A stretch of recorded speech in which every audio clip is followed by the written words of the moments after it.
ತೊಲೆ ಬಂಗಾರವನ್ನ ಕೊಡ್ತಾ ಇದ್ದೇವೆ. ಯಾಕಪ್ಪ ಅಂತಂದ್ರ ತವರು ಮನಿ ಶಾಂತ ಹೆಣ್ಮಕ್ಳು ಬಹಳ ಶಾಂತ ಇರ್ತಾರ. ಅದಕ್ಕಾಗಿ ಒಂದು ಸೀರೆಯನ್ನ ಮತ್ತೆ ಗಂಡನ ಮನೆಯಾದ್ರು ಎಮ್ಮೆಲ್ ಆದ್ರು ಊರಿಗೆ ಬಂದಿದ್ರು ಅವಾಗೆಲ್ಲ ಮನೆ ಮಗಳು ಲಕ್ಷ್ಮಿ ಹೆಬ್ಬಾಳ್ಕರ್ ಅವರಿಗೆ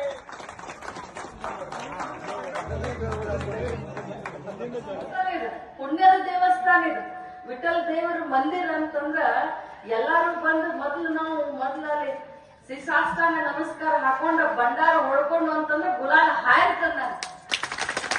ಯಾವುದೋ ಒಂದು ಚಲೋ ಕೆಲಸ ಇವತ್ತು ನಾವು ಮಾಡಿದ್ರ ನಾವು ಹಾಲು ಮತದಾರರ ಅಣ್ಣತಮ್ಮಂದ್ರನ್ನ ಕರ್ಕೊಂಡು ನಾವು ಮೊದ್ಲು ಕೆಲಸ ಶುರು ಮಾಡ್ತೇನೆ. ಅದು ನಮ್ಮ ಹಿರಿಯರ ಬಂದಂತ ಪದ್ಧತಿ ಅದು. ಇವತ್ತು ತಾಯಿ ಚೆನ್ನಮ್ಮನ ಸನ್ನಿಧಿ ಒಳಗಡೆ ನಾನು ನಿಂತೇನೆ. ಇದು ಹೆಂಗಂತಂದ್ರೆ ಕಿತ್ತೂರು ರಾಣಿ ಚೆನ್ನಮ್ಮ ಅಂತ ಒಬ್ಬರನ್ನ ಯಾವತ್ತೂ ನಾವು ಕರೆದೇ ಇಲ್ಲ. ಕಿತ್ತೂರು ರಾಣಿ ಚೆನ್ನಮ್ಮ ಹಿಂದಿಂದ ಶರ ಹಿಡ್ಕೊಂಡು ಸಂಗೊಳ್ಳಿ ರಾಯಣ್ಣ ಬಂದ ಬಿಡ್ತಾರೆ. ಬಲಗೈ ಬಂಟ ಸ್ವಾಮಿ ನಿಷ್ಠೆಗೆ ಇನ್ನೊಂದು ಹೆಸರು ಹಾಲು ಮತದ ಸಮಾಜ.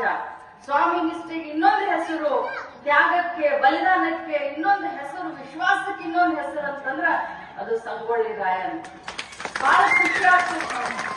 ಇವತ್ತ ಚಂದ್ರಾಜ್ ಬಹಳ ಚಂದ ಮಾತಾಡ್ದ, ಇವತ್ತ ವಿಠಲ್ ಬಹಳ ಚಂದ ಮಾತಾಡ್ದ, ನಮ್ ಗಂಗಪ್ಪ ನಮ್ಮ ಕಮಿಟಿಯವರ ಅಧ್ಯಕ್ಷರು ಬಹಳ ಚಂದ ಮಾತಾಡಿದ್ರು. ನನ್ ಹೊಟ್ಟಂತ್ರು ಶಾಂತ ಐತಿ. ಏನಂತಂದ್ರ ಒಂದು ಅವಕಾಶ ಬೆಳಗಾವಿ ಗ್ರಾಮೀಣ ಕ್ಷೇತ್ರದ ಒಂದು ಶಾಸಕಿ ಆಗುವಂತ ಒಂದು ಅವಕಾಶ ಒಬ್ಬ ಹೆಣ್ಮಗಳಿಗೆ ಕೊಡ್ತೀವಿ. ಹಿರಿಯರ ಒಬ್ಬ ಹೆಣ್ಮಗಳಿಗೆ ಒಂದು ವಿಶ್ವಾಸ ಮಾಡಿ ನೋಡಿದ್ವಿ. ಏನಪ್ಪಾ ಇಷ್ಟೆಲ್ಲಾ ಗಂಡಸರು ನಾವು ಕೆಲಸ ಮಾಡ್ತಾರ ಅರಿಶ್ ಕಳಿಸಿದ್ದು, MP ನೋಡಿದ್ವು, MLAಗಳು ನೋಡಿದ್ವು, ಹೆಣ್ಮಗಳೇನೋ ಓಡಾಡ್ತಾರ ಬಿಸಿಲಾಗ ಒಮ್ಮೆ ಅವಕಾಶ ಕೊಡೋದು ಅಂತ ಹೇಳಿ ಕೆಲವು ಜನ ಕೊಟ್ರು, ಕೆಲವು ಜನ ಇಲ್ಲ.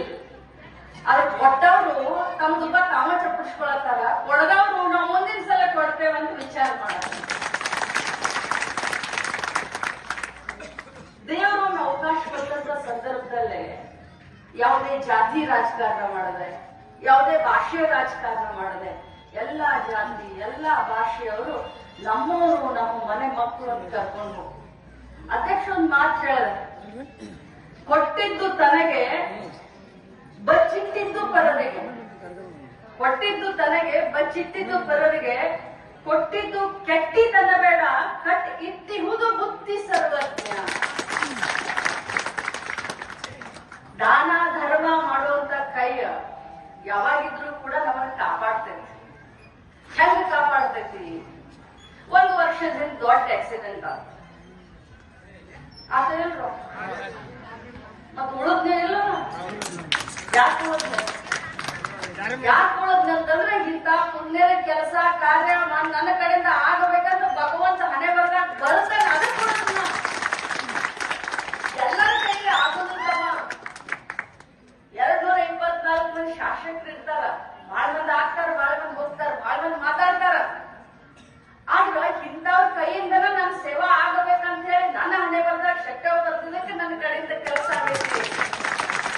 ಅದು ನನ್ನ ಸೌಭಾಗ್ಯ ಅಂತ ಹೇಳ್ತೇನೆ. 152 ದೇವಸ್ಥಾನ ನಿರ್ಮಾಣ ನನ್ನ ಕ್ಷೇತ್ರದ 152. ಇವತ್ತು ನಮ್ ನಿರ್ಮಿತಿಯವರು ಇದಾರೆ ಇಲ್ಲೇ, ಸುರೇಶ್ ನಾಗರಾಜ್, ಎಲ್ಲದೇಪ ನಾಗರಾಜ್.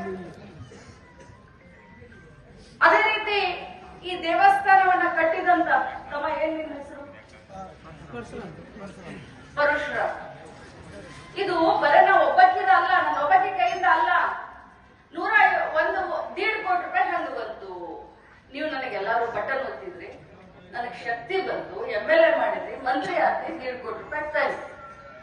ಆದ್ರ 7 ಕಿಲೋ ಬೆಳ್ಳಿ ತಂದ್ರಲ್ಲ ನೀವು, ಬೆಳ್ಳಿ ಕಿರಿ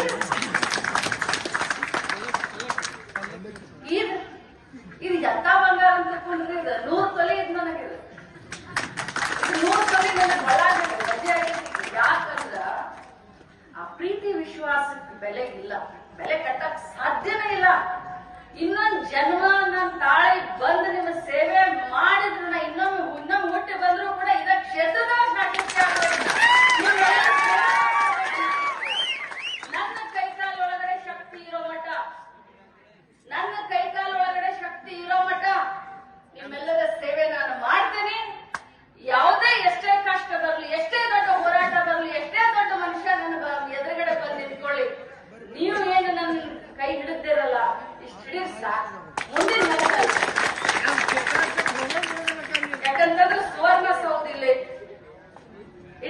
ಪಕ್ಷದಾಗ ಈ ಕ್ಷೇತ್ರ ನಂಬರ್ 1 ಮಾಡೋದನ್ನ ಎಲ್ಲ ರೀತಿಯಿಂದ ಉದ್ಧಾರ ಮಾಡೋದು ಈ ಕ್ಷೇತ್ರ.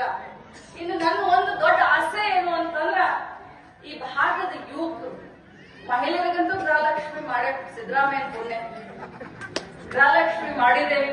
ಈಗ 2 ತಿಂಗಳು ಹಾಕಿದ್ದೀನಿ, 4,000 ಸಾವಿರ ಬರ್ತೈತೆ ನಿಮ್ಗೆ ಈಗ ಸದ್ಯ. ಇಲ್ಲಿವರೆಗೆ ಈಗ ಸದ್ಯ ಈಗ ಬರ್ತೈತೆ, ಈಗ 2 ತಿಂಗಳು ಹಾಕಿ ಬಂದಿದ್ದೇನೆ. ಈಗ ಇಲ್ಲಿವರೆಗೆ 48,000 ಬಂದಿತ್ತಿಲ್ಲ ಅಷ್ಟೇ ಹೇಳಿ. 48,000 ಮಟ್ಟ ಬಂದಿತ್ತಿಲ್ಲ ರೊಕ್ಕ. 8 ಮಂದಿಗೆ 48,000 ಬಂದೈತೆ ಕೈ ಹತ್ತಿ. ಈಗ ಮತ್ 4,000 ಹಾಕೇನಿ. ಈಗ 15